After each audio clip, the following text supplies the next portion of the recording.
এরপর আল্লাহর হাবিব বললেন, কদরের রাত্রে দোয়া করলে কবুল করে কে? আমরা বাংলাদেশে শুধু 27 পালন করি, বাকি 5 দিনের খবর নাই। এরকম আছে না নাই? 21, 23, 25, 27, 29 এই 5টা বেজর রাতে, যে কোনো রাতে কদর হয়ে যেতে পারে। আমরা নামাজ পড়ি কোন রাতে? 27। সারা রাত কানতে কানতে শেষ, ওদিকে কদর চলে গেছে 23 তারিখ। আছে না নাই? হতে পারে। বুদ্ধিমান মুমিনের কাজ হচ্ছে বেজর 5 রাত্রিতে, শেষ দশকের 5 বেজর রাত্রিতে এক সমান তালে ইবাদত করা, যাতে কোনো ক্রমে কদরের বরকত ছুটে না যায়। এরপর আল্লাহর হাবিব বললেন, কেউ যদি কোরআন খতম করে, কোরআন খতমের পরে যে ব্যক্তি দোয়া করবে তার দোয়াটা কবুল করে কে? মান খাতামাল কোরআন ফালাহু দাওয়া মুস্তাজাবা। কোরআন খতম করার পরে দোয়া করলে আল্লাহ দোয়া কবুল করে। হজের ময়দানে দোয়া করলে কবুল করে কে? আরাফাতের ময়দানে দোয়া কবুল হয়। তাওয়াফ করা অবস্থায় দোয়া করলে কবুল হয়। জামজামের পানি খেয়ে, মা উ জামজাম লিমা শুরিবালা, যেই নিয়তে জামজামের পানি খায় ওই নিয়ত কবুল করে কে? মুজদালিফায় দোয়া আল্লাহ কবুল করেন, মাতাফে কবুল করেন, মুলতাজামে কবুল করেন। কাবা ঘরের হাজরে আসওয়াদের কর্নার, কাবা ঘরের দরজা, 2 জায়গার মাঝখানে একটা জায়গা আছে, এটার নাম মুলতাজাম। এইখানে হয় ধাক্কা ধাক্কি, সুযোগ হলে ওইখানে দাঁড়িয়ে ওইখানে টাচ করে শরীর লাগিয়ে দোয়া করবেন, কবুল করবে কে? কিন্তু সুযোগ পাওয়া যায় না। এক মাওলানা সুযোগ পাইছিল, ধাক্কা ধাক্কি করে কোন রকম গেছে, যে একটা দোয়া করছে আল্লাহর কাছে, আল্লাহ জীবনে যা দোয়া করছিলাম আর যা করবো সব কবুল করে নাও। এই দোয়া করার সাথে সাথে খাইছে এক ধাক্কা, এই অনেক দূর, তো কাম হয়ে গেছে, সমস্যা নেই। দোয়াটা কি করছিল? কি করেছিল? আল্লাহ জীবনে যত দোয়া করেছি আর যত দোয়া করব সব তুমি কবুল করে নিও। একটা দোয়া করছে উনি। মুলতাজাম ধরে কয় দোয়া করছে? এক দোয়া। কারণ কয়টা চাবে ওখানে? আল্লাহ এটা দাও ওইটা দাও, চাওয়ার সময় আছে? ওইখানে খালি ধাক্কা ধাক্কি। এজন্য উনি একটা চাইছে, আল্লাহ যা জীবনে চাইছিলাম আর যা চাবো সব তুমি কবুল করে নিও, এইটাই চাই, আর কিছু চাই না। সুবহানাল্লাহ পড়তে পারলেন না? শেষ কথা বলি এবার, দোয়া কবুলের 5টা শর্ত। এই কথা বলে আজকের আলোচনা শেষ। সবাই এবার অনেক খুশি। কয়টা শর্ত? জোরে বলেন। ধৈর্য আছে মাশাআল্লাহ, ওঠে নাই তেমন, মাঝে মাঝে একটু ধমক দিয়ে যাতে না ওঠে, বেশি বিশৃঙ্খলা করে ফেলে। এখন আবার ঠান্ডা হয়েছে। কয়টা শর্ত মনে থাকবে? এই যারা বলেন দোয়া কবুল হয় না, দেখেন নিজেদের সাথে মিলে কিনা। এই 5টা শর্ত যদি পাওয়া যায়, মুহূর্তেই আপনার দোয়া আরশে যে নক করবে। 1 নাম্বার শর্ত আকলুল হালাল, হালাল খাওয়া। কি খাওয়া? আমরা 2টাই খাই, হালালও খাই হারামও খাই। বেশি খাই কোনটা? হ্যাঁ, কি খান? আমি কই নাই কিছু, আপনারাই কইছেন। নিজের উত্তরে নিজে ধরা না। হারাম খেলে তো দোয়া কবুল হয় না। লা ইয়াদখুলুল জান্নাতা জাসাদুন গুযিয়া বিল হারাম। ওই দেহ কখনো জান্নাতে যায় না যে দেহ হারাম খেয়ে বর্ধিত হয়েছে।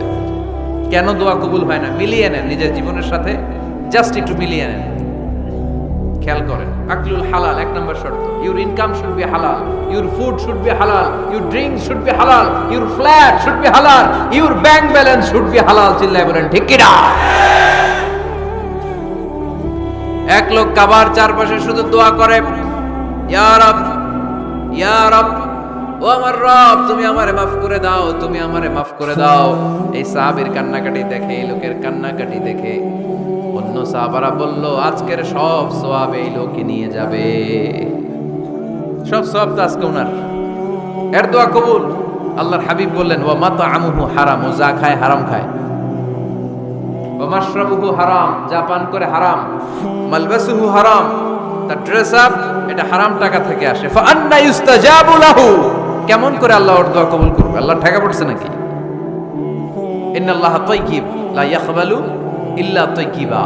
আল্লাহ নিজে পবিত্র, আল্লাহ পবিত্র ছাড়া কোনো অপবিত্র জিনিস গ্রহণ করেন না।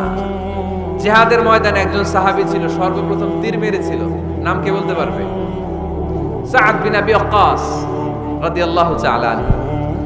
উনি একবার আল্লাহর হাবিবকে বললেন, ইয়া রাসূলুল্লাহ, উদুল্লাহ আইয়াজআলানি মুস্তাজাবাদ দাওয়া। ও নবী, আপনি তো দোয়া করলে কবুল হয়, আপনি একটু আমার জন্য দোয়া করেন, আল্লাহ যেন আমারে মুস্তাজাবুদ দাওয়া বানিয়ে দেয়। কি বানিয়ে দেয়? মুস্তাজাবুদ দাওয়া মানে কি জানেন? যিনি চাইতে দেরি, কবুল হতে দেরি হয়।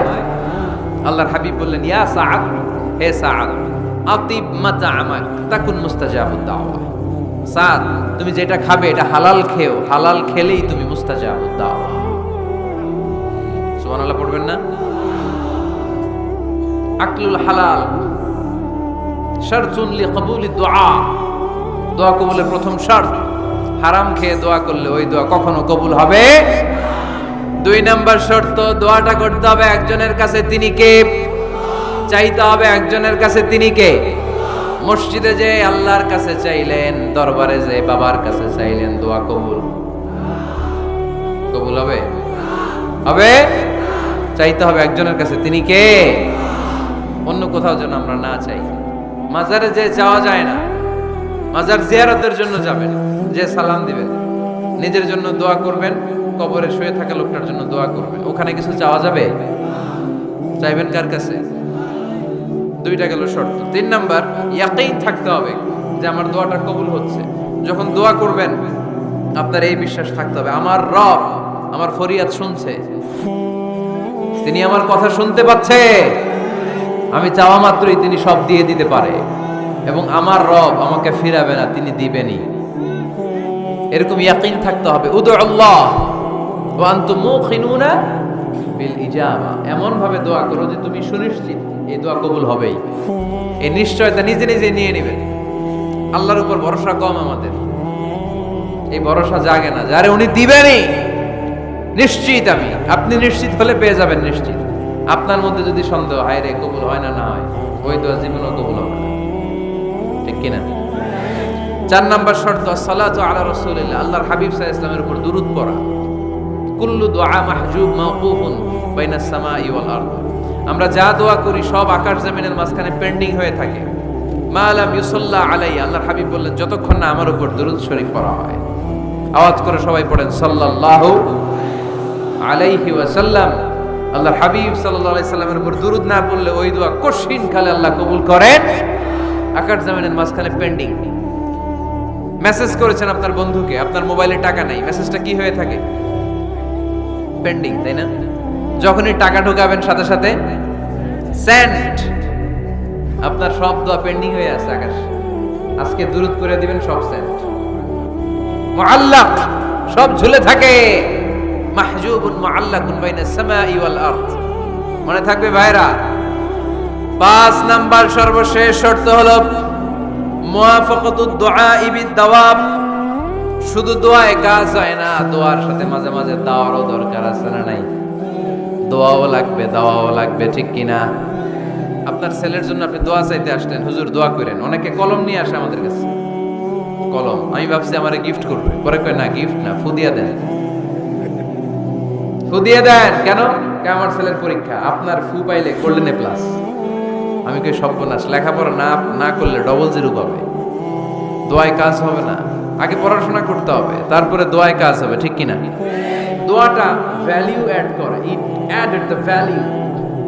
কিন্তু আগে লাগবে লেখাপড়া, আগে লেখাপড়া। অসুস্থ হয়েছেন, খালি দোয়া চাইতেছেন। চিকিৎসা নেয়া বড় সুন্নাহ। আল্লাহর হাবিব সাল্লাল্লাহু আলাইহি ওয়াসাল্লাম অসুস্থ হলে চিকিৎসা নিতেন। সুবহানাল্লাহ পড়েন। দোয়ার সাথে দাওয়া লাগবে। এক ছেলে বিশ্বাই হুজুরের কাছে দোয়া চাইছে, হুজুর আমার সন্তান নাই, আল্লাহ যেন একটা ছেলে দেয়, দোয়া করেন। হুজুর দোয়া করছে, ছেলে হয়নি। পরের বছর আবার দোয়া, হুজুর দোয়া করেন আল্লাহ যেন ছেলে দেয়, ছেলে হয়নি। 3য় বছর আইসা বলে হুজুর দোয়া করেন, ছেলে হয় নাই। বিশ্বাই হুজুর মনে মনে কয় ঘটনা কি, ওর ছেলে হয় না কেন? জিজ্ঞেস করলো বাবা তুমি কি বিয়ে করছো? কয় না, বিয়া তো করি নাই। বিশ্বাই হুজুর বললেন আগে বিয়েটা তো করবি, তারপরই না সন্তান। তো বিয়ের পর্বটা তো সারো, তবেই না সন্তান পাওয়া যাবে, ঠিক কিনা? দোয়ার সাথে দাওয়া লাগে। আল্লাহর হাবিব সাল্লাল্লাহু আলাইহি ওয়াসাল্লামের আঙ্গুলে একবার বিচ্ছু পোকা কামড় দিল। প্রচন্ড ব্যথায় বিশ্বনবী কাতরাচ্ছেন, রেগে গেলেন আর বললেন ও বিচ্ছু, মানুষও চিনোস না, নবীও চিনোস না, কোথায় কামড় দিবি, জায়গা পেলি না। কিন্তু বিশ্বনবী ব্যথা পাচ্ছেন। আম্মা জান আয়েশাকে বললেন রাদিয়াল্লাহু তাআলা আনহাকে বললেন লবণের পানি নিয়ে আসো, গরম দাও, ঢালো। উনি আরাম পাচ্ছেন।